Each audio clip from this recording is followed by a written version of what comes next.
Welcome back. I'm going to try something and I'm going to do it right on camera for you.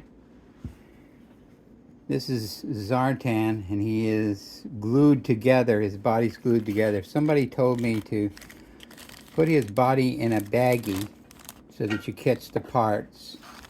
And you take a regular pair of pliers and you put the pliers inside of it and you gently open the pliers. So let's see if it works.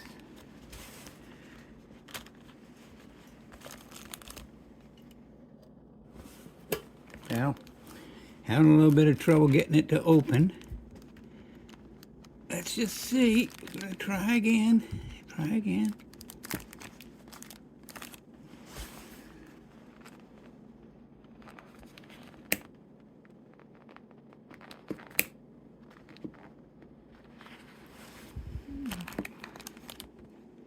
It's starting to come open, but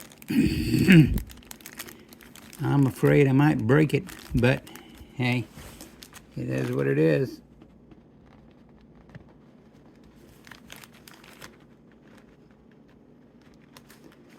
The guy that did this, he just went whoop and it opened. I guess the glue on this one is a little bit tougher. I'm going to pause it and come back when it's done. Well, it opened, but I had to use this, and I had to use this, and this. So, no, it doesn't just pop open. It's a pretty good pull on it. I'm just hoping I can get it back together in any kind of usable fashion. Anyway, there it is.